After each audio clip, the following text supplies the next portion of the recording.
so feel free to just drop those questions in whenever you feel like it. You can also use the chat to introduce yourself, and closed captioning is an option. You can turn them on by clicking the CC option in your toolbar. I'm also going to drop a link to a survey. Please help us serve you better by participating in a brief 6-question survey on how you use your Milwaukee Public Library. We'll put the link in the chat box, and it can be found on our website at mpl.org. For any technical questions, you can reach out to me via a message. I'm Librarian Beth here at the East Branch this morning. I'm going to go ahead and throw it over to Zach. Have a great panel, everybody. Thank you so much for being here. Awesome. Thanks, Beth, and thanks, Milwaukee Public Library, for hosting this Zoom panel for us. I'm Zach. I am the director of the Bindery, and the Bindery produces Milwaukee Zine Fest every season, along with our partner, Milwaukee Public Library. And this year, we're also really excited to have a third partner, Woodland Pattern Book Center. And Woodland Pattern Book Center is hosting all of our vendor sales. So part of the weekend is about supporting our vendorship by going and actually purchasing their work and supporting them, not just by watching and listening, but also with your dollars and cents by buying their work. So I'm going to, in the chat right now, in terms of learning more about Milwaukee Zine Fest and what's going on this weekend, I'm just going to post our website. So that's where all the information is about what's going on this weekend. And also, if you want to go directly over to Woodland Pattern to support everybody by purchasing zines from them, the place to do that is also in the chat. That is the direct link to the shop. And if you pull up that link, you're just going to scroll down, and the first thing you're going to see is all of the vendors. For this weekend only, if you go there and you buy a zine from one of our vendors, 100% of your money goes to that vendor, which is awesome. And it's for this weekend only. Typically, if people are selling zines at a bookstore, the bookstore is going to take a cut or a consignment fee, a percentage. And this is the weekend to go and support with 100% of your sales. So thank you, Woodland Pattern, for hosting the sales and hosting Milwaukee Zine Fest in this pandemic moment. So speaking of pandemic moment, we are here to talk to some of our vendors about what they have been up to during the pandemic, or maybe what they haven't been up to during the pandemic, to recognize that it's been a crazy time to be any kind of artisan. It's been stressful, maybe it's been inspiring, maybe it's been a little bit of both. So we're gonna talk to some vendors today. A note that one of our vendors who is going to be joining us, Kevin Bixby, was not able to due to a family health emergency. So if you're here looking for Kevin, or Kevin, if you're watching, just our hopes go out that everything's going okay with your family. And please check in with me later on, Kevin, if you're listening to this, and let us know everything's okay. So I'm going to be turning it over to our panelists in just a moment.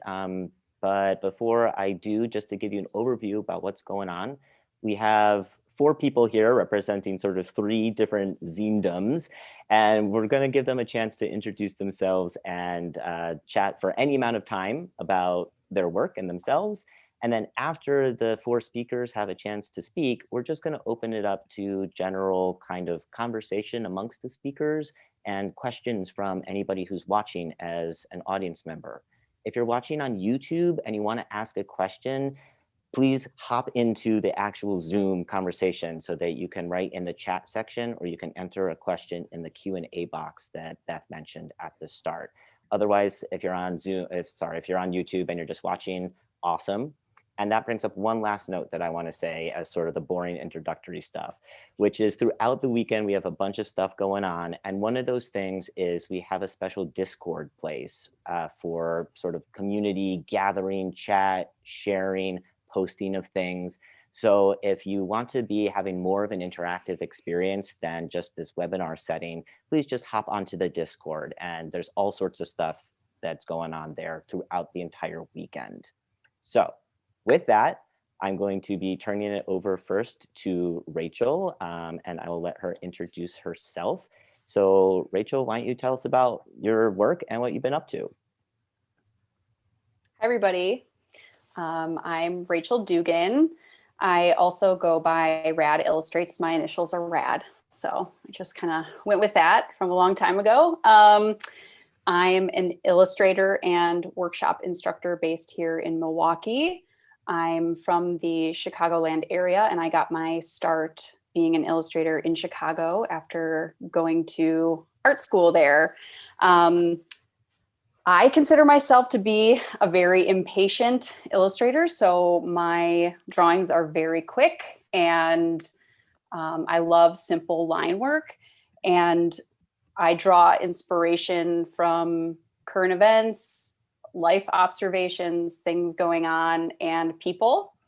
And I also have recently gotten into doing virtual workshops, which is new for me. I used to teach in-person drawing workshops, and back in October, I switched to, after taking a long hiatus from workshops, I started doing workshops over Zoom. And it's actually been pretty fun and unexpected. Definitely did not anticipate transitioning in that way, but it's been a silver lining for me. Basically, the workshops are one per month that's public, so open to anybody. I pick the theme.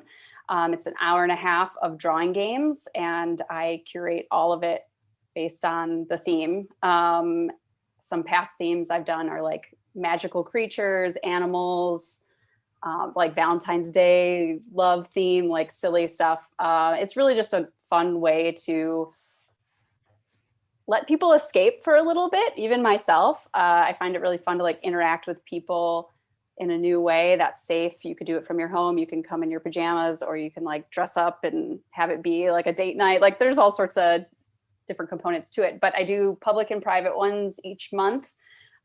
Which has been something really interesting, a new venture for me during the pandemic. And in addition to my workshops, I also create merch and custom portraits and zines.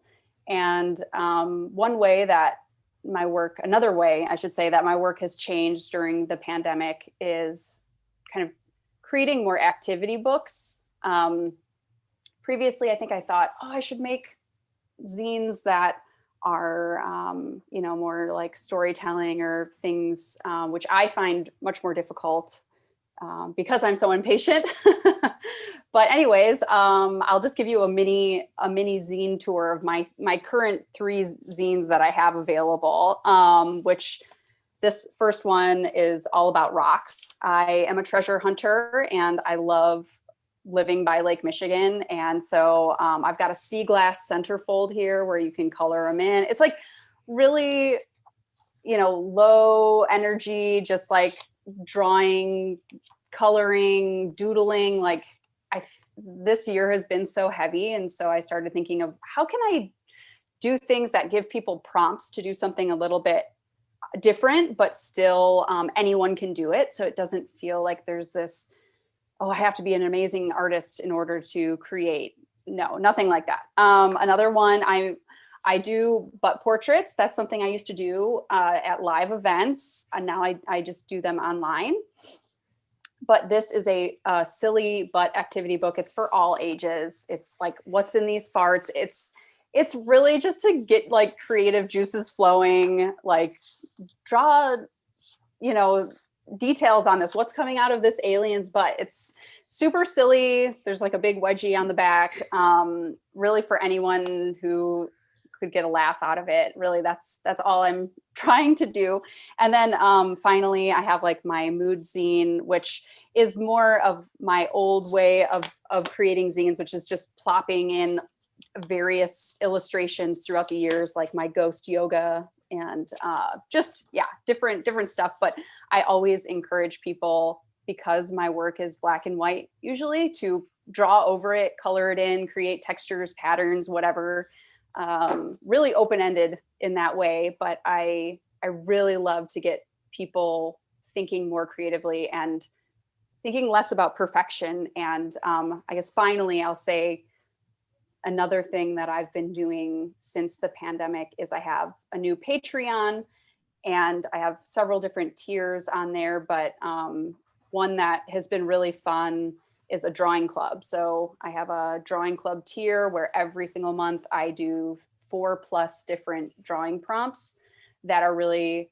unique and not typical drawing 101, like create this still life or do this perspective drawing. It's more like drawing Garfield with your non-dominant hand and then trying to draw Garfield again with your regular hand and then comparing the two, timing yourself while you draw, which is another trick that I love to do, is really putting constraints on yourself to see what happens, because often we have an image of what we want to create, or we get an idea and it's so amazing and perfect in our minds. And then when you put pen to paper, you become instantly bummed out. It doesn't look perfect. It's not like how you anticipated. So then you give up. And I have had so many people say, I'm so terrible at drawing.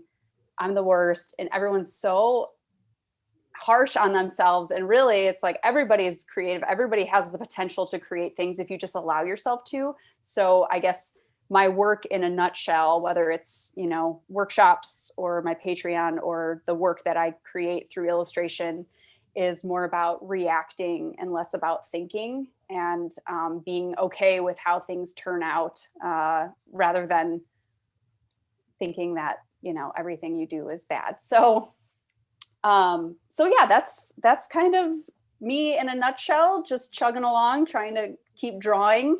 I always tell myself, as long as I'm still drawing, things will be okay. And I think this year more than ever, I've tried to remind myself that as long as I'm still drawing, things will be okay. And it's just, you know, a roller coaster of who knows what will be next, but hopefully as things improve, we can, get together again and do more in-person things. But in the meantime, doing things virtually is not so bad either. Cool. Thanks, Rachel. You feel like you're all set? Yes. Yeah. Thanks. Awesome. Okay. Oh my gosh. I have so many things to say. You all listen to me enough. So there was a question from Jen in the comments that I'm going to sort of like skim over. Hi, Jen. But basically, the question is about, hey, Rachel, how long are your workshops, and how do you find more information about them, essentially? So I'll ask all of the panelists at the end to, or really anytime, if you want to throw into the chat how to get in direct contact with you. If you don't feel comfortable doing that in the chat, that's something that you can also contact the Bindery about directly. The Bindery runs Milwaukee Zine Fest, for anybody who just found that out. And I'm typing in our information. That is our general information. So if our panelists don't want to share their private info here, but feel free to. But if anybody who is listening wants to contact the Bindery to find out more about these panelists, we can happily connect you. So moving on, the next speaker that we're going to be hearing from is Cam. And so I will now just shut up and we'll pass it along to Cam. Hi, Cam. Thanks for joining us. Hi. I guess I should say, like, okay, so like I'm part of a zine collective. Sorry if I'm talking too fast. I'm in Fantastic Zines, which is a loosely based zine collective based on regulars. I started a meetup on meetup.com called Twin City Zines. I'm in Twin Cities, Minneapolis, St. Paul, Minnesota. So we have like a meetup on meetup.com and a few of the regulars, like about 5, 6, maybe up to 10, but not closer to like 5, 6, like some people come and go. We have regulars and we just meet we're on Slack. We have a little Slack work group, and you can find more info on meetup.com, Twin City Zines with 3 exclamation points. And yeah, or you can just look on our website, Fanminatastic. I don't know if you can see my name or not. Fanminatastic.com/zines, or zine, just zine. So we meet on Slack. On Slack, we're just 24/7 asynchronously. We meet and we plan different zines, different zine type projects, mostly illustrations. We have a lot of illustrators in the group, and we have a comic artist, Jilly Fu. She does Demon Eater and Red. We have others who do different kinds of illustrations. Some people are more experienced, some are not. It's cool.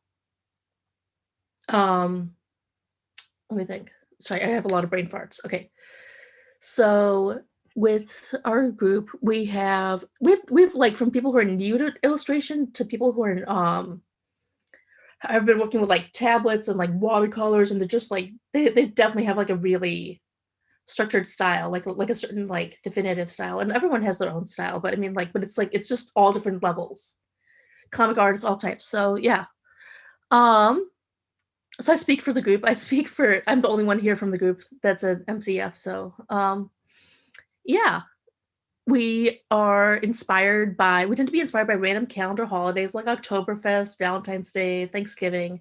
I mean, we use those as like stepping off points, and then it might be more like, oh, Hugo, I shouldn't have said Hugo. Hugo, like Hygge, like Hygge, like the Danish word for cozy, you know? Like we have like a whole zine about that, like the Hugo vibe, and like we talk about like illustrations, different types of tea, different types of like, you know, essential oils, candle safety, because everyone's going to be doing candles when you think of Hugo, but then like candle safety and that kind of stuff. And like we interview like friends, relatives and stuff, and we just put it together. Yeah. Photos, illustrations.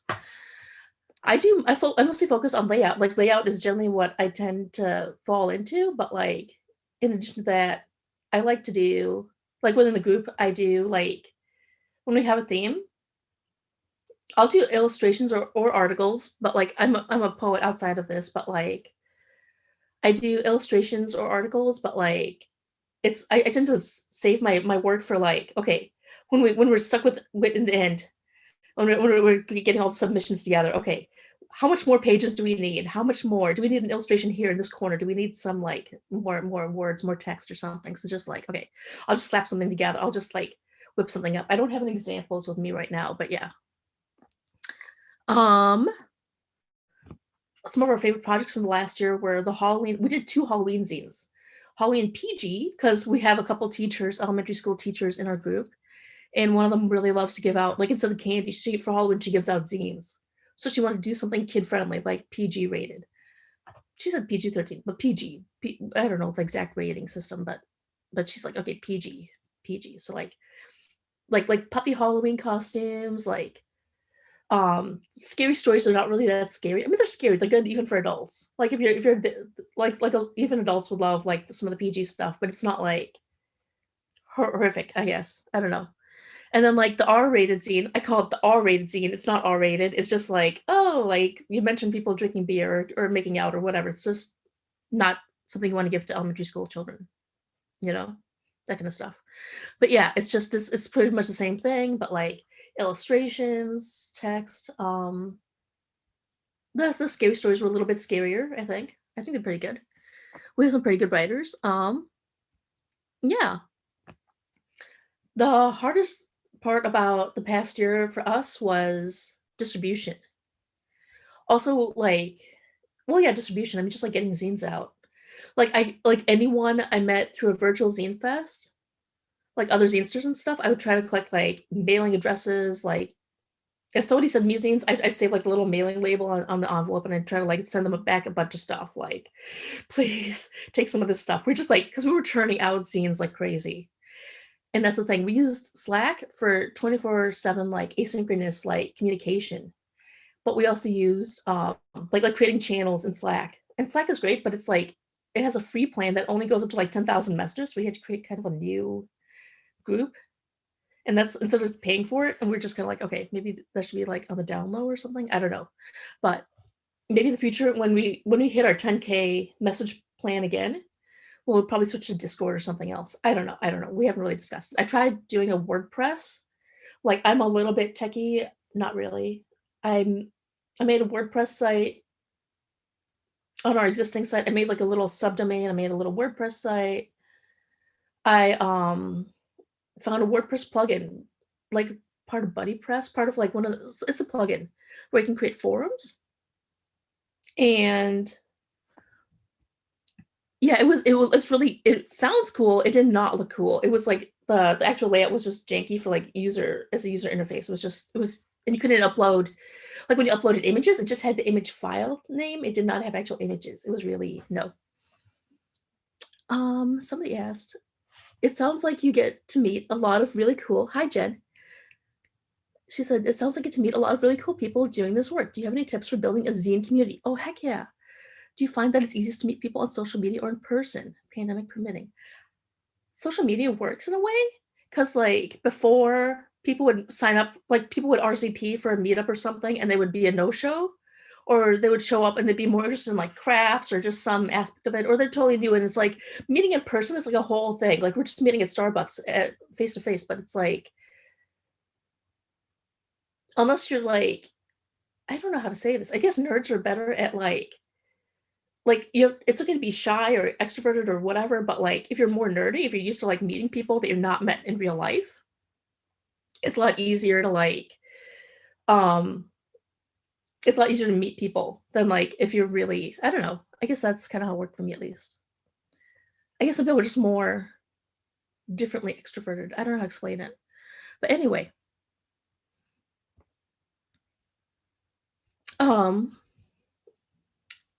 Oh, somebody said was about to ask the same question. Okay, cool. So yeah. So we would meet like over Zoom, and Zoom, it actually works out because we actually have people from Madison, Wisconsin. We have people from Iowa. We have northern parts of Minnesota, just rural people who like left after like, so we had like in Minnesota, we had Minneapolis, we had like the quarantine, but we also had the May, June riots and different kinds of stuff going on. It was kind of like, whoa, is there going to be a fire in my neighborhood? Is there going to be like, arson? Is there going to be like, protest riots going on all over? So it's just kind of like a whole other situation. I don't know about the other panels, but like in Minneapolis, Twin Cities, it was just like, whoa. So we had this other thing where it was just like, you know what, it's better if we're meeting online and just like, and some people moved from the Twin Cities, they left and moved to like rural Minnesota. And that's good for them. I'm still in Minneapolis, but yeah. And just getting everyone together, like logistically, it just works better to meet people online. Like I'm literally in the room next to my bedroom. It's my little home office. It's just like I'm in my pajamas, This works. I don't have to like get up and like hoof it out to like the bus stop to like hop on the bus in time to like, oh, gotta grab the next bus. I just missed one bus, and then like, to Starbucks, and it's raining and it's crazy, and all kinds of stuff. And the Starbucks is busy because it's a tiny Starbucks, and like all kinds of stuff, and try to reserve a table, try to grab a table, and like, and know it's not enough seats, and like 7 people showed up, which would never happen, but more for my knitting group or some other group. But yeah, all kinds of logistics and stuff. So yeah, I think it works better. Like, so as far as distribution, okay, so most rating parts about making zines this year, distribution and Etsy. I tried doing an Etsy. I'm not an Etsy person. I'm not good at social promotion. Distribution. My main thing is like giving away zines for free. Like so this year it's been mailing it out to other zinesters. I should mail more than one copy. That's one thing I could do. So like they can give it out to someone else too. But otherwise it's just like stuffing an envelope full of like as many zines as if I can like open them up and flatten them out and just like stuff as many zines as I can into like an envelope of like this one and that one and this one and that one, and like just give them out to people. And like can save it so like, okay, it's the holidays. Who wants a holiday card? Who wants like a little custom postcard or something, like, because I started making postcards too, like just designing them and having them printed out through like printivity.com. They're kind of good, cheap printers. They're in San Diego, but like it kind of works out when you're doing larger quantities, or through other printing websites, like just printing out copies, like bunches of like postcards. Or we tried doing zines, and then I actually bought a printer, like a new printer. So then it's like, okay, with my stimulus money. So that's kind of like, okay, that worked out. It was kind of pinch, but it worked out. So like, yeah. In my zine collective, I'm like the official cheapskate. Like I'm just like, okay, I got a new printer, and they're like, let's print this out. And I'm like, you guys, we're gonna use a lot of ink. like there's. I love your art and everything, but there's a lot of chunks of like just black ink. This is gonna use. I need another. Who wants to chip in for like a new ink cartridge or something? Like, let's get a high fidelity ink cartridge. Let's see how this works out. Stuff. Okay, I'm the official cheapskate, but yeah, things that are gonna go on If Hey, I'm Cam, taking I'm too sorry. long, let me know. Can I interrupt you for just a second? Yes. Hi, sorry to hop in and interrupt. It strikes me that a lot of the things that you're talking about, I imagine that the other folks would want to be talking about too. And we have some Yeah. questions from the audience like coming in. Like it seems like this is a lot of this is going to be good for just kind of like the general Q&A. Okay. So I don't mean to be like cutting you off, but I'm sort of curious about some of the things. Like I have questions about some of the things you're saying, and I'm sure that others do as well. So do you mind if we, Yeah, like, I'll give you a few absolutely. moments to wrap up, but do you mind if we kind of move on to Jen and Ryan, and then we can kind of circle back to some of this? Does that make sense? Absolutely. Cool, but before you stop talking, is there anything else you wanted to touch on about like specifically what you're up to or anything like that before we kind of just quickly move on to Jen and Ryan? We are working, like Fantastic is currently working on about 5 zines. We're working on, like we have a bunch of, we have a couple people who are like ex-Navy personnel. So they're just like random like ocean related experiences. So we got an ocean related zine. We're working on, we're putting out our Halloween zines early. We're looking for submissions. If anyone wants to submit, that's an option. Contact us via Instagram, fantastic.zines on Instagram, or yeah, that's pretty much it. Awesome. Cool. Thanks, Cam. So I want to circle back around. I took some notes about what you were saying, so we'll get back to some of that. Awesome. But for Jen and Ryan, I also want to make sure that you have time to introduce yourselves as well. Are you folks feeling ready to go and tell us about what you're up to? Sure. Do you want to go first or should I go first? You can go first. Okay, I'll go first. So I'm Jen. I'm originally from the Detroit area, and I moved out here to Wisconsin for college. So that's how I ended up here. That's kind of how we met. Not through college, but after I graduated, we met. So anyway, but the whole deal. So yeah. So I guess like my like origin story. I'll be brief. So I moved out to Milwaukee for college. I went to journalism school, and then I graduated. I got a job out in Waukesha, which is about like 20 minutes west. And then Ryan and I met, and I had always kind of wanted to make like a zine of some sort, specifically something to do with writing and art and creative stuff, because when you're doing so much journalism work, like you're writing all the time, but you don't get a chance to really express that creative side. And that was kind of like where I started. Like when I was a kid, I was like making magazines at home and drawing and making books, stuff like that. So it's always kind of been in the back of my mind. I've always liked reading zines too. So just kind of wanted to do something. And then at the end of 2019, we were just kind of like casually discussing it, or like, maybe we should just try to make a zine. We have a lot of friends who write. We have a lot of friends who like drawing and taking photos and all that stuff. So let's just do something and try it out. So we came up with Stuck in the Middle because we both lived in the Midwest like our whole lives. And we, and I'm sure that like when you live in this area, you realize that like there aren't as many like robust or like prestigious like outlets that people get to write for, because everything's on like the West Coast or the East Coast. And we were like, well, what about all our friends who like are awesome writers and creatives, and they just don't have the platform to share their work, especially because we know people who like, maybe they do other forms of work that are like related to writing or related to art, such as journalism, and they just don't really feel confident to submit their work to like big publications. So we were thinking like, oh, this will be great because we really want to help uplift like younger voices and people who don't feel like they want to be in some sort of prestige publication, or they don't want to go to all the established outlets because it just doesn't reflect like the work that they want to do. So we want to make something new, and that's kind of what we're doing. And we work with writers that we know, and then some of them that we've met through social media, and artists too. And I have some copies here that I was going to show you guys. So this is our first one.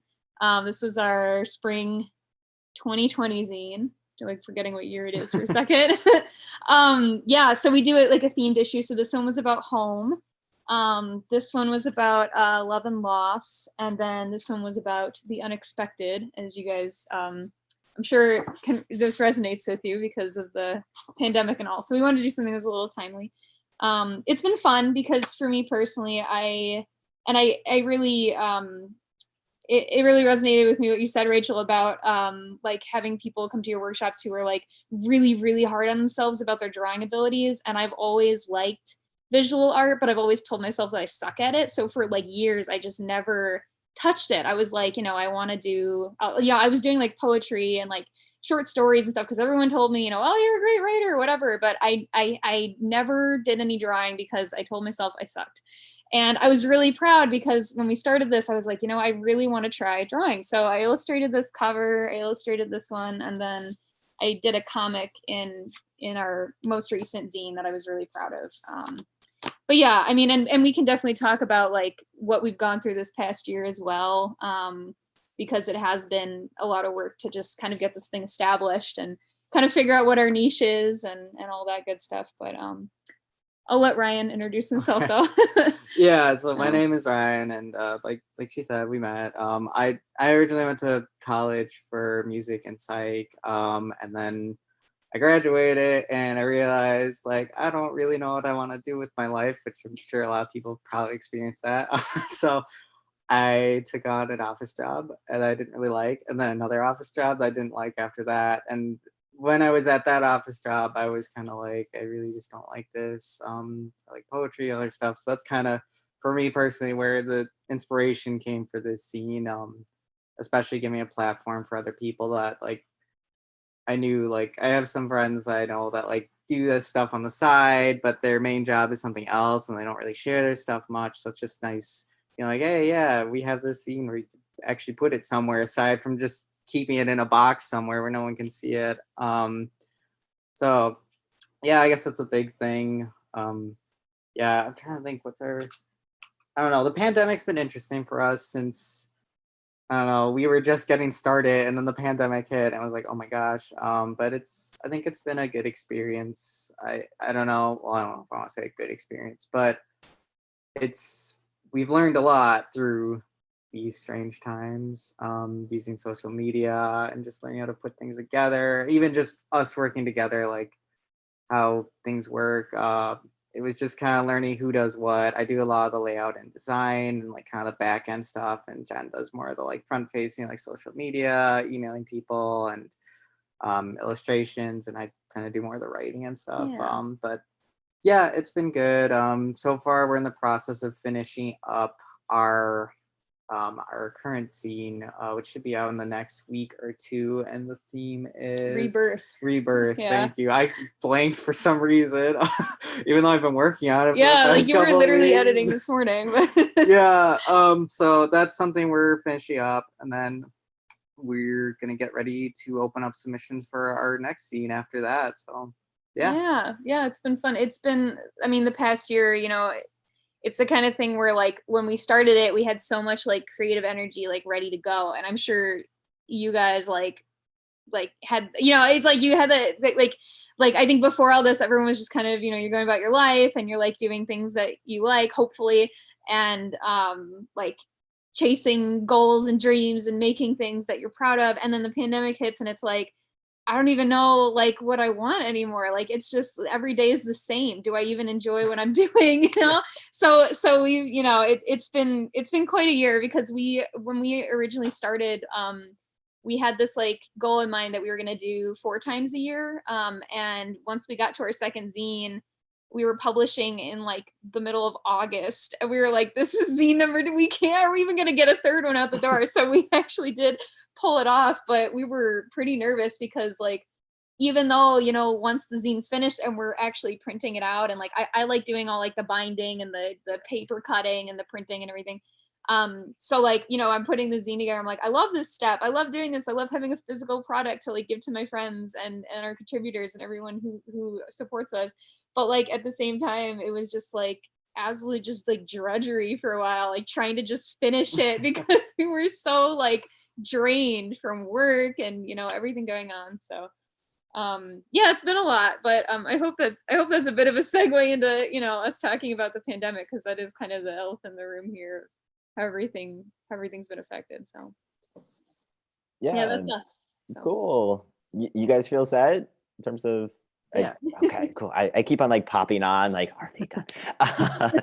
So yeah, so all of you have had super interesting things to say, and I've seen a lot of you on the screen kind of like nodding as people are saying various things. So before I launch into any other kind of questions that I've been like typing while you've all been talking, was there anything that you all wanted to respond to that you heard from one another before we even go outside to additional questions?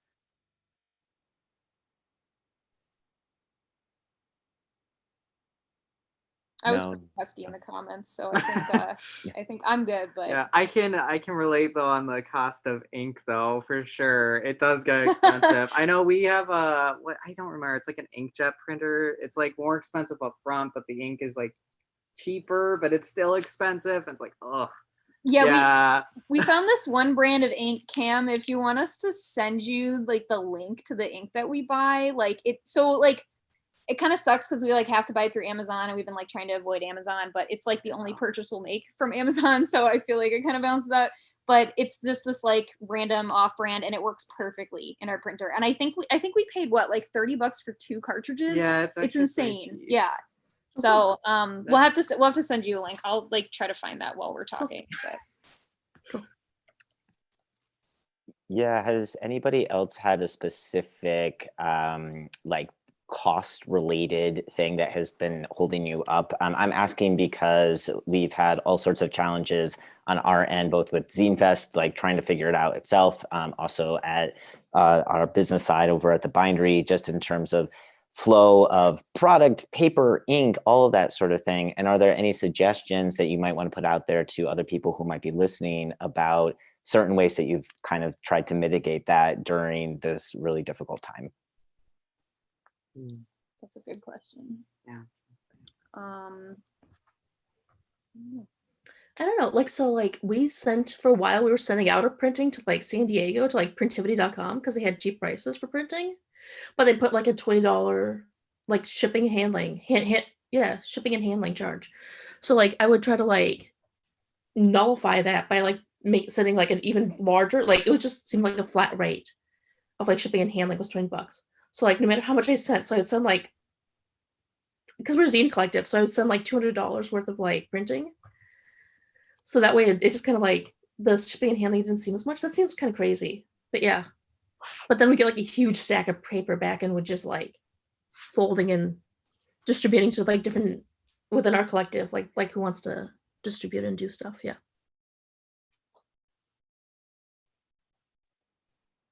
Great. So, oh, go ahead, Jen. Yeah, I mean, I was just going to jump in really quick because it sounds like, Cam, you have a bigger operation than we do, because we just do like everything on our home printer. And, you know, thankfully, Ryan even had a printer before we started doing this. So we were kind of set. But everything we do is in black and white because we don't want to spend the extra money to get the stuff in color. Yeah, that's where it gets tricky, I feel like. You know, it's like you want it to look beautiful, but how much are you going to spend for it, really? Yeah, so we've had to do a lot of just like finagling with like the settings on our computers and like trying to make it look good with what we have. But the cost hasn't been too bad for us just because of the fact that we're trying to keep it as simple as we can. But yeah, awesome. Yeah, I guess I'll just say I'm similar in that I have like a pretty low budge little arrangement in my home office where I print my zines. I usually print them to order. So since I sell them, it's like I'm not sitting on a ton of quantity. Like if I were to do a in-person market, or like a zine fest where I had a table, I'd like obviously do a bunch more printing, and I'd have to like kind of think about you know, how much I would want to print and have ready and anticipate sales. But I've worked it out in a way that is nice and easy. And also zines are great for shipping because they're flat and they're paper and they're lightweight. Whereas like other merch that I sell is more heavy or odd shapes. Or if somebody orders like a poster and a tote bag and a zine, I'm like, no, I have to ship these. Like I have to like figure out a way to ship them, you know, economically, and that nothing gets damaged. But all in all, I think I have a pretty tight ship in terms of like what products I make, and then trying to have the right the right material for them, but also keeping it low cost as much as possible. Just, and the fact that most of my art is black and white is just like a little bonus, even though I do love color. I just have a simple, like right here, actually, black and white Brother printer that just works out in terms of like the scale that I print to, and yeah, doing stuff at home, low budge style. Rachel, I think we have the same printer as you, actually. Yeah. It looks the Yeah. same. Tried and true, the Brother printer. Yeah, it gets the job done. Yeah. Yeah, one of the things that we at the Bindery have heard from zinesters and other people doing sort of digital print work is this exact same thing, where there's kind of this expectation in kind of the community at large, the buyer community, the people who you're trying to sell to, that zines should be really cheap. Like, oh, a zine should be $1, it should be $2. And sometimes that's really true. And that's the whole point of zines, is to be very accessible, or Cam, like you were saying earlier, to just give out zines for free.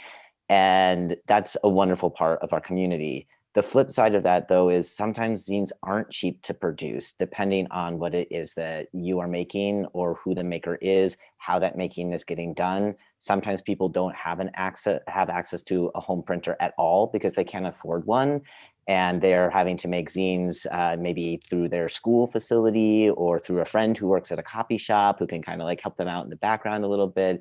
People are making zines in all different ways, but sometimes, especially in a pandemic, the opportunity to print zines for free via any of those ways has disappeared.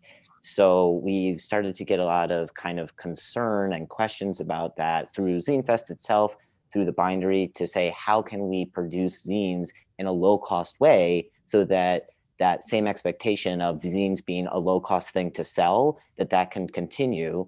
Or how can we say, hey, zines are something that are kind of quote unquote worth something? Like, how do we switch the mentality slightly in pandemic times anyways to the community at large to say, hey, capitalism isn't always a great thing, but right now, sometimes we really do need dollars and cents to support this community, which is why, again, I will plug ZineFest right now. Please go and support our vendors at woodlandpatternbookcenter.com in terms of buying a zine and supporting somebody with your dollars and cents, because we live in a capitalist country at the moment, and that's a really good way to support people in this moment. So anything else? I just blabbed a lot, but anything else about kind of cost related things, printing, etc., that anyone just got another thought on?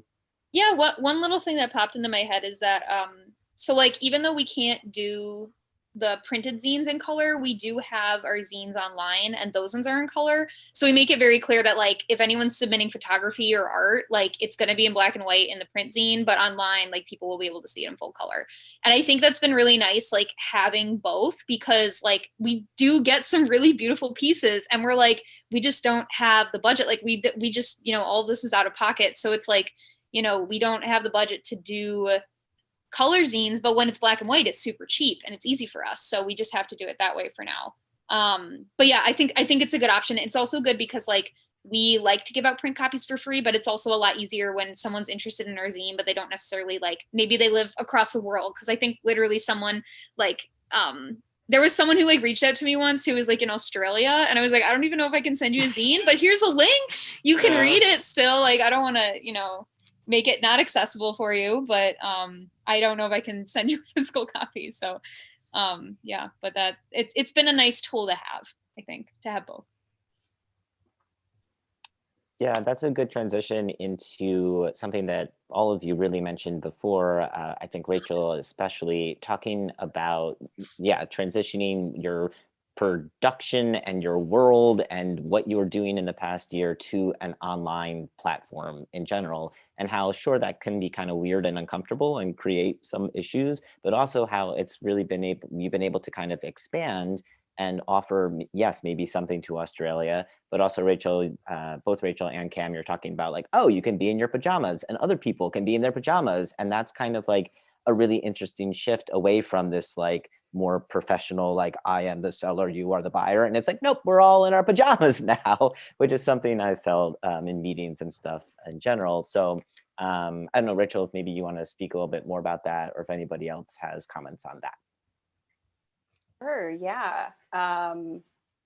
Yeah, you know, I used to do in-person workshops, usually quarterly. I would do them in Chicago or Madison. I moved to Milwaukee in 2019 and then had big plans for running in-person workshops and things here. And then the pandemic hit. And so that unfortunately hasn't happened yet. But I'm an introvert. Like that is where I fall on the spectrum. And it was a lot. It was just physically a lot for me to run workshops, even though I love them and I do have a lot of fun, but it's incredibly draining for me energy wise. So when everything shut down, I was almost kind of like, okay, this is really scary, but I'm going to kind of take a step back and maybe just take this time to like reevaluate and see what happens. But as the year went on, I was kind of like, it was Halloween because Halloween's my favorite. And I do every year a Halloween themed virtual portrait slam workshop. And I just love it so much. And so some of my illustrator friends were like, you should just try to do it online. Like what, you know, and it was just an experiment. I thought, I don't know if this is going to work. I don't know if it'll be enjoyable. I don't know if people will participate because it's not a webinar. It's like you're in grid view and you're all cameras on. And between every drawing exercise, you hold up your drawing, I take a screenshot, and then we go right back into it and do another. Honestly, it has transitioned so well because previously it depended on the space I was in, how I would present images. So if I was doing a drawing exercise based on an image, if they didn't have a projector or they had a TV screen, I'd have to hook up my laptop. Or if I had to do it really low budge and have a printed picture of like Dennis Rodman and be like, okay, you have 1 minute to draw Dennis Rodman, something, you know, games like that are just really spontaneous and weird. But after that happened, in late October, I did that workshop and it just kind of sparked something. I was very, very like, this could be a big no-no. Like I could bomb this. You know, there are about 25 people in my workshops each time.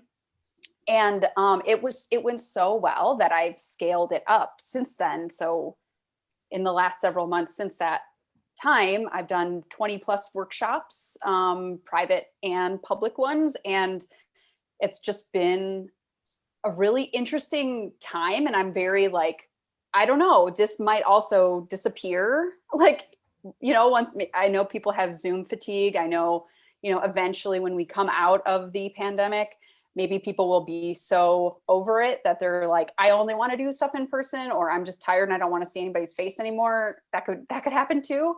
But for now, I'm just kind of like, this is working. And it's awesome because in my workshops, I've had people in Europe, South America, Canada. So it just opens up this channel where before it was like, okay, you have to be in this city at this time on this date and show up in person, which requires a lot.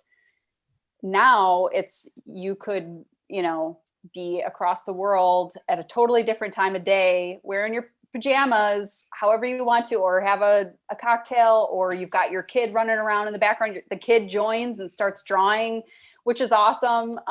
So it's been very interesting. I would say it's still draining in terms of energy, but it's different because I can like wear sweatpants and just if I, you know, like as soon as I'm done, I'm done. I don't have to travel. I don't have to like, you know, do anything. I'm in my home, which is comfortable and safe, but it's been really, really interesting. And because of that experience, I started my Patreon, which I don't know that I would have because I kind of thought about Patreon and I saw people doing interesting things, but I was just so, I don't know, can I really come up with ideas that people will be interested in? Is it worth assembling? And since doing it, I have, five different tiers and several people who are participants. And it's just kind of like opened up these new channels that previously I probably wouldn't have even attempted had the pandemic not happened. not that I'm saying I'm glad that the pandemic is happening, not at all, but it's interesting when it puts you in your place and you kind of have to pivot and figure out what the heck to do next. And I think everybody's had that experience to some degree.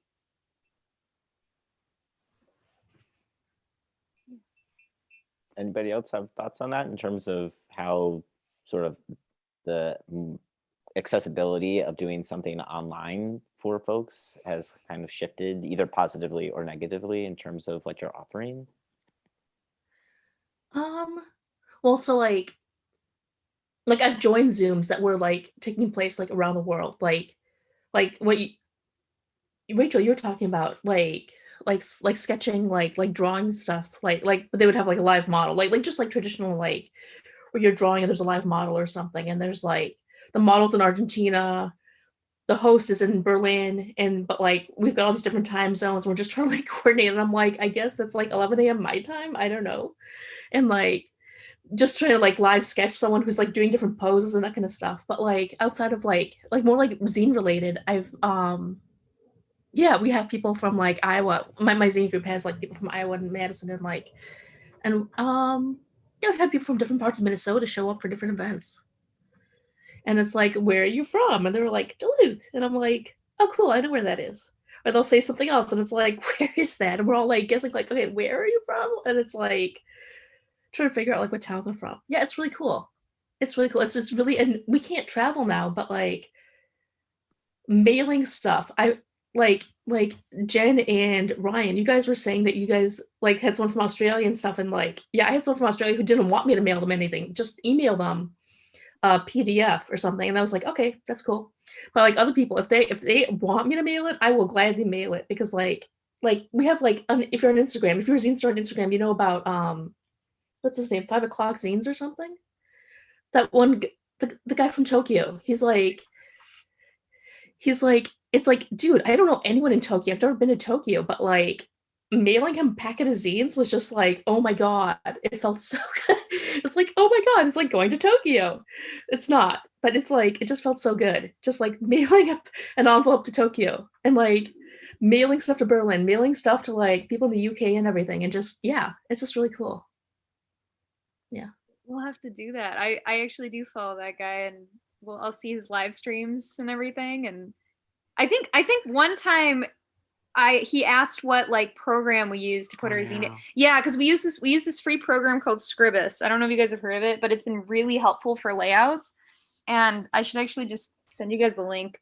It's kind of like a free version of like Adobe InDesign, so I don't think you can do like as much with it, but you know more about it. Yeah, I usually use it. It's a pretty, I think it's like open source type program. I just use it on like, I have like a cheap like Chromebook, so it's like pretty accessible. It doesn't really need any impressive hardware or anything. Yeah, I think the learning curve is a little steeper, because it's like, I feel like that's the only bad thing about being open source, is it's like not as like friendly looking and stuff. But I mean, Google is your best friend in that case, and the nice thing is it's a program that's been out for a while. So if you can't figure something out, you can Google it, and you can usually find the answer within like a couple seconds. Like, so it's a good program. I like it. But yeah, in terms of social media, like online, like pivoting, I like that we've been using Instagram a lot. It's been nice talking to a lot of people. We haven't done Zoom as much, but it's cool. Like Jen usually will talk to people, so I'll just hear like, oh, we're talking to someone from Italy today, and I'm like, okay, that's cool. Yeah. Like, we're gonna send a zine or try to send a zine. I think that was the first time we tried to send something. We did. It made it. It made it. We actually mailed a zine to Italy, and it made it. If you have those like international stamps, like I think the weight is slightly higher on those, because we did just send like one zine. Like, it's pretty flat, it's pretty light, but like usually I need to put 2 stamps on it, or I need like a 70-cent stamp or whatever. Yeah, but just slapped one stamp on there and it actually made it to Italy. So that was pretty crazy. Yeah, I don't know. It's been cool. It's been kind of interesting, I think, for us, because like Instagram has been our main platform now, and I kind of use it to just like, I don't want to say network, because that sounds very like corporate-y, and that's not really what I'm trying to do. But I've met a lot of people just like who want to strike up a conversation with us, and who kind of just like, we'll just talk about totally random stuff. Like, it's not even zine related. And we've made a couple friends that are in like California, and like, I'm trying to remember, a lot of people in the Midwest too, that we'll just like chat with casually, and that's been really fun. The thing that's been interesting though is when we do meet people who are outside the Midwest and they really like our zine and they're like, oh my God, I want to contribute. And I'm like, I want you to, but we'll just have to do a different project in the future because we really want to keep this like Midwest specific. So it's been kind of interesting to help us like find our identity as a zine, I think, just by like interacting with people and like seeing what people like and what they don't like and like where our audience is, because we were not expecting to have people like on the East Coast reading us and on the West Coast reading us and like in the South. It's been really just kind of overwhelming to see how many people like what we do. But yeah, I mean, it's really just at the core, like we wanted to be here to lift up like Midwest voices. And we do have some friends who like lived here and then moved out. So we still have them contribute, but like, you know, if you don't have any connection to the place, it's, I think it's a little bit harder to for us to like really see that work in what we want to do. Which doesn't mean that we like don't like people's work. It's just like, you know, keeping with their mission, but yeah, maybe down the road we'll do something else. Mhm. So it's really actually exciting and inspiring to hear about these positive things that have come out of the pandemic, because so often, I'm just speaking personally for a second, like so often in my world, when I'm talking about things in general or thinking about my own life in general, it's just like so difficult, and people are talking about how things are so difficult in all sorts of ways that some of you touched on earlier. So it's really, really great to hear about some of these really positive things that have come out of all of this, and especially the digital things, because I'm not at all a digital person, which anybody on this call from, you know, MPL, et cetera, knows. And so switching Zine Fest over to be digital was a big challenge, a personal challenge for me, myself. So it's really great to hear other people talk about how it's been very positive. So that's a good segue into kind of looking forward now. If we're thinking about kind of what's next, and maybe sort of knock on wood paneling here behind me, that the pandemic will theoretically be calming, you know, by summer, autumn. Do you folks think, well, let me just put it out there more broadly. What are you feeling excited about for kind of the future, and either including some of the virtual things that you've been talking about, or maybe dropping some of them and moving forward? What are some of your kind of excitement next steps? I can say like so I got my first vaccine like April 5th. Yay. And I'm gonna get my second one May 3rd. So I don't know, like the whole, I'm not a science, I mean, I'm not a microbiologist or whatever. I'm not like a medical, you know, so I don't know the whole situation. I don't know if we're going to need a third vaccine or if it lasts 6 months only or how it goes. I don't know that whole deal. But I look forward to like maybe traveling, hopefully like outside the United States. But yeah, I have family and friends who live like around the world and stuff, and you know, maybe just seeing people. But otherwise, I'm not really, I want it to happen. I'm not really hopeful. I'm hopeful, but I'm not positive it's going to happen. So yeah. Yeah, expect the worst, hope for the best. For the Yeah. best, expect the worst. Oh yeah. Yeah, that. I think you got it. Yeah, I definitely, something that I've taken from this period of time is to try to not plan too much. I'm a super planner. I used to live in the future all the time. I'd always be just working towards what was next. What's this? Oh, I've got this event. Oh, I'm going to be working on this. Oh, it's time to focus on this, or by this time next year, this will be done. And I have been trying really, really hard to live in the present and really focus on like, what am I doing today? What's this week look like?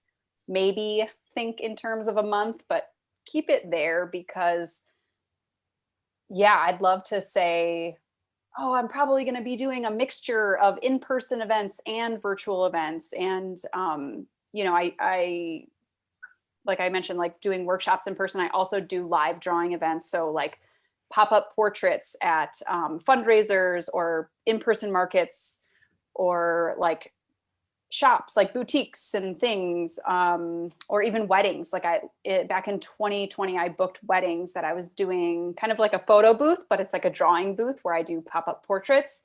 And of course, you know, that all went away, and there's changed the dates and cancellations and redoing entire how things are going to work. So now looking to the future, my hope is to, have a little bit more variety in what I'm doing. I'd love to continue doing virtual things to some extent because it does open up accessibility in different areas. And then I'd love to do things in other cities and places and see humans in real life and experience things once again and do events.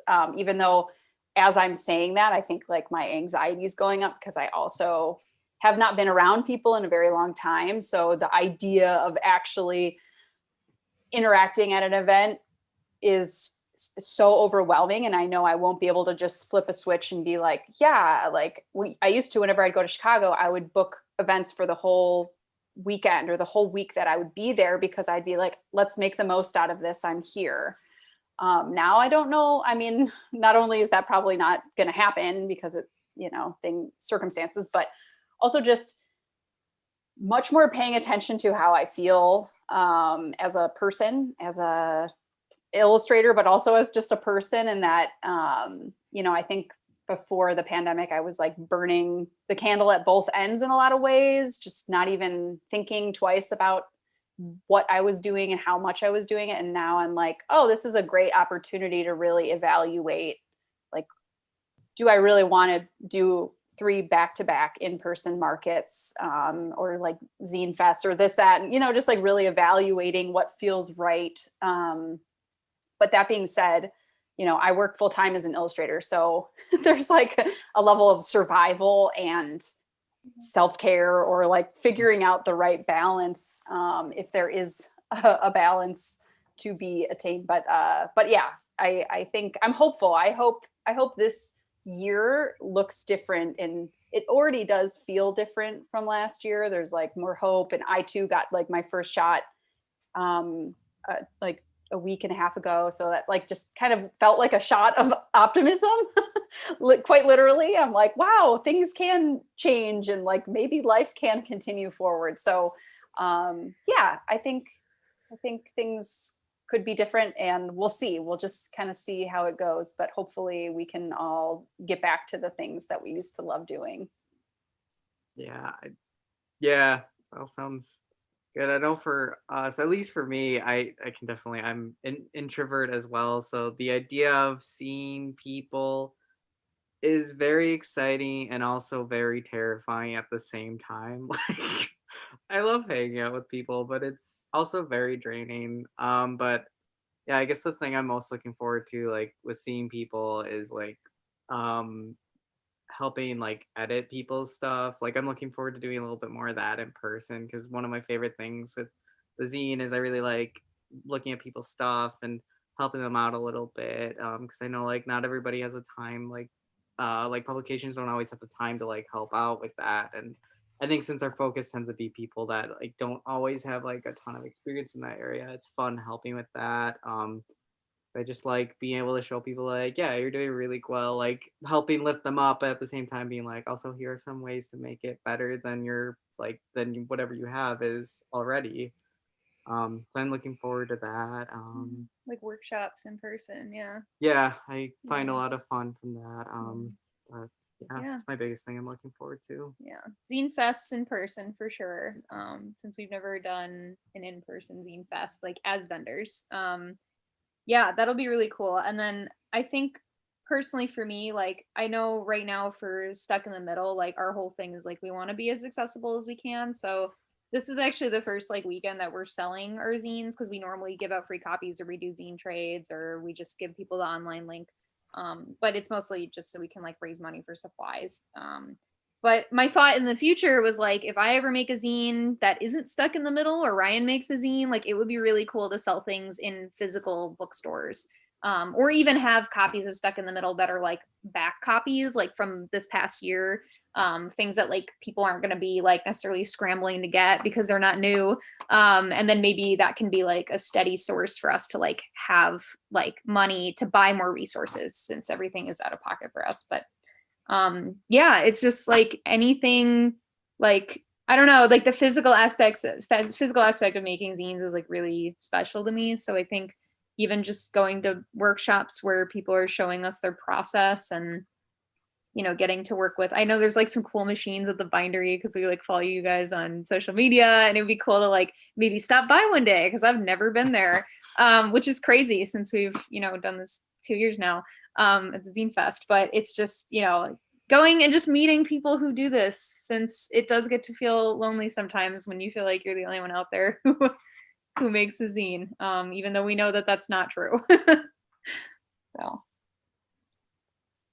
Great. So again, it's super nice to hear such positive energy. And so I'm not even going to like start asking questions about anything negative at this point, or potentially negative, because I am looking at the time and knowing that we're kind of like nearing the end here. So I think one really good last question to pose to you all, just in case anybody is watching who is new to zine making or has never made one before, or is like, oh, I was going to start this year and then all this crap hit the fan. Some of you already touched on this a little bit about your own experience, Jen, with feeling like, oh, you're not really an artist, but then you decided that, oh, actually, look, I am, because zines helped you do that. And Rachel, you were talking about making your zines black and white so that other people can like start interacting with them and feel like they're an artist interacting with your art as well.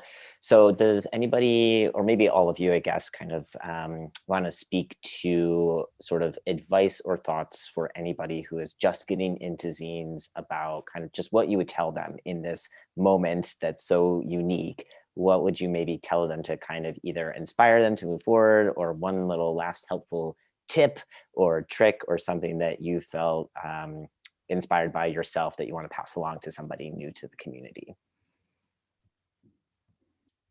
I can go. Like, I just say, like, don't give up. I mean, like, and if you don't really know what you're doing, just keep trying, and like, you know, maybe ask your mom, ask someone who's totally not into zines at all. Just ask them for advice or something. Like, okay, I want, I'm buying a printer and I don't know what to do. And she'll say something crazy that you're not expecting, or at least in my case, it's always something I'm not expecting, but like, get a color printer. And it's like, no, no, no, no.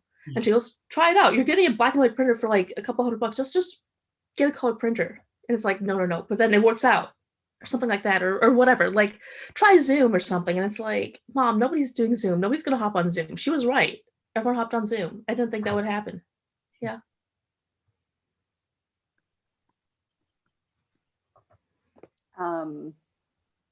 Yeah, I guess thinking about zines, I am an illustrator, and I don't like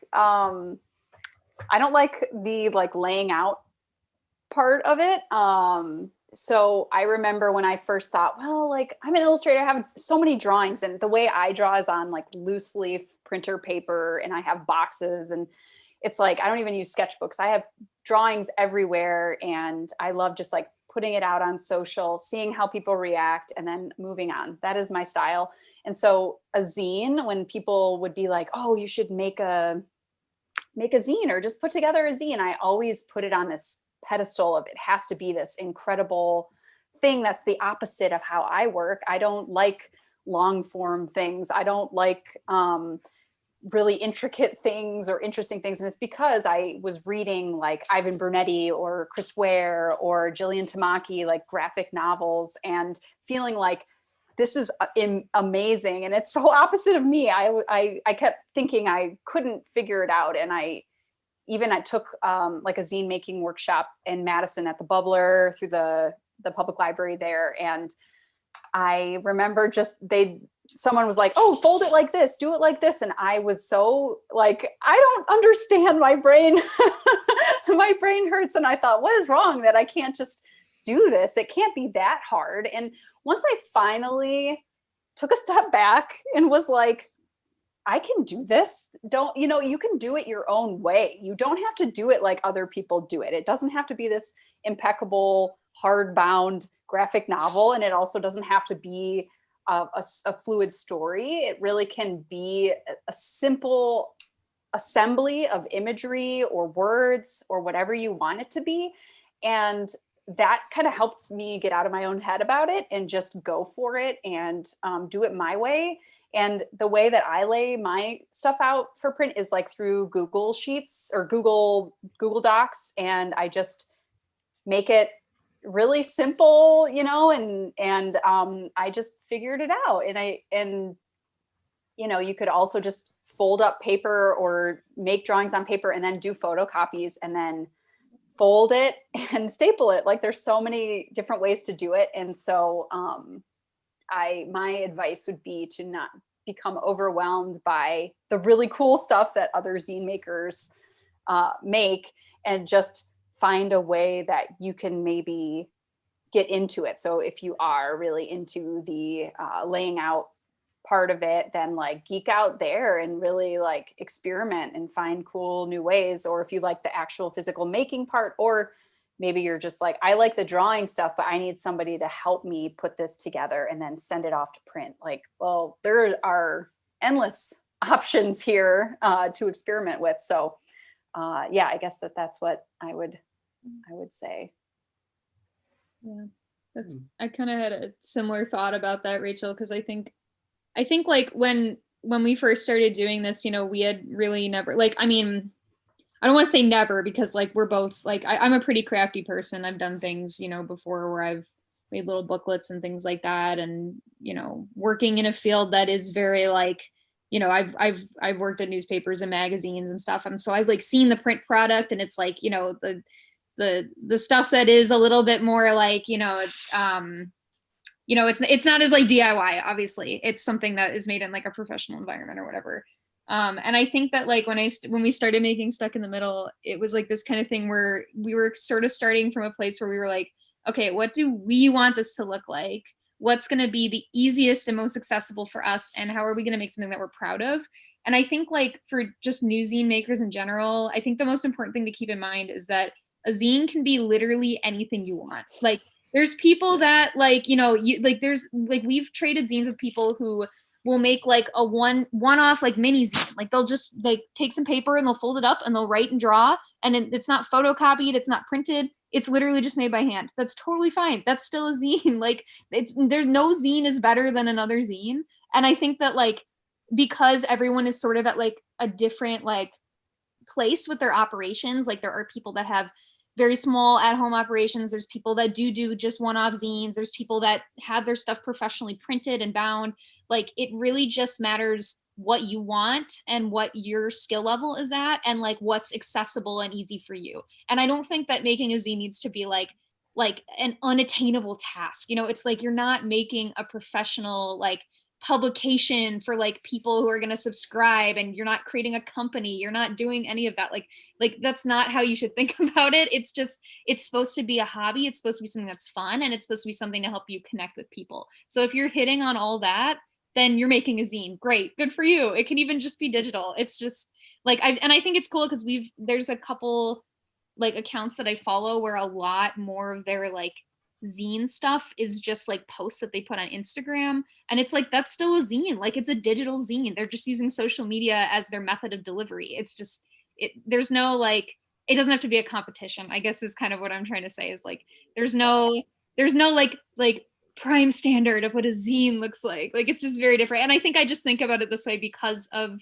the field that I come from and the fact that everyone's like uber competitive, and like there's a lot of just like what publication do you work for? Are you at like a big name thing that like everybody knows about? And I think zines are just so different because it's really just about community, and it's about like making something that you're proud of. So those are my 2 cents. But yeah, and I think one final thought I have is just don't be too hard on yourself if it's taking a while to do it. Like that's totally fine, especially because I mean, like we've mentioned, like you can do it in any sort of way, and some people do have like really big ambitions, and if that's you and it's taking a little bit longer, there's nothing wrong with that. Maybe it needs a little bit more time to plan. Like I know for us, I think it was the first 2 or 3 months we didn't even really do anything yet. We just had to think about like, well, what are we gonna do, how's it gonna look? And I mean, I think if you're just making ideas, that's already a great start. You're further along than people who haven't even thought of the idea. So I don't know, Rome wasn't built in a day. So yeah. if as long as you're making progress and taking care of yourself and making sure you're having fun with it, I think that's the most important part. Yeah, exactly.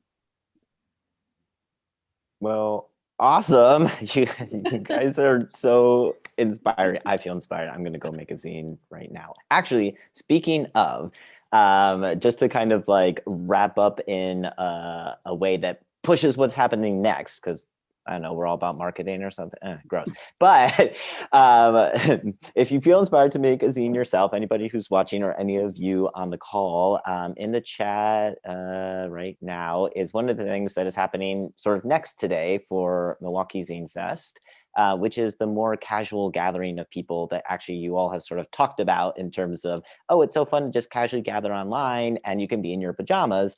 That's the next kind of online thing that's happening today for Zine Fest. So that's not a webinar format like this. It's where everybody can see everybody and nobody is really like talking officially. It's just like join on in, bring your own art supplies. We have a kit that you can pick up from a Milwaukee Public Library branch, which is awesome. Or if you don't want to go to a branch or you can't make it over there, you can also download and print or just digitally work with the elements of that kit going onto our website and just downloading it just online. So bring your kit or don't bring your kit and bring yourself and bring your ideas and bring your friends, bring your dog, bring your kid running around in the background like Rachel was saying, and you can join us at that. And then the other thing that's happening today, starting at 1 o'clock, is our in-person but distanced and masked event that is being run by our friends at UWM Print Club. So that's one of the student groups at UWM. We're really excited to host them in the courtyard outside at the bindery. So it's outside, masked event, and they're doing screen printing of a zine format that's really cool that basically ends up in a little like snake book. And so you'll get to screen print your own thing and then be able to cut it up and fold it all up and have this kind of like accordion thing going on. So that's at 1 o'clock today until 4 o'clock. You don't need an appointment. You can just drop on by, hang out, meet some other people, yell at them from 6 feet away. Or if you want to be extra safe and stay at home in your PJs, you can join us from 2 o'clock until 4 o'clock at that link that I just sent. Or if you're watching on YouTube, that link is also just on our website at milwaukeezinefest.org. So there's my kind of like final plug for like, yay, Zine Fest. And also, yay, go to Woodland Pattern and buy zines from our vendors. But before we kind of officially leave, for our vendors who are here on this call, first of all, thank you so much for taking the time out of your day to talk to us and be very open about your work and your process. Some of the negative things are hard to talk about. Some of the positive things can be really inspiring for others. So thank you on both those fronts. And is there anything that any of you want to say to kind of as a final point before we all bid each other adieu? Thank you for having us here. It's been great. Yeah, of course. So we're going to end just a little bit early because I feel like we got to a really good ending point. There's no need to sort of drag things on if we don't need to. So thank you to Milwaukee Public Library for hosting our webinar. Thank everybody for watching. Thank our vendors for attending. I'll follow up with you guys a little bit later on today. And hopefully we see anybody else later for our other events going on this weekend.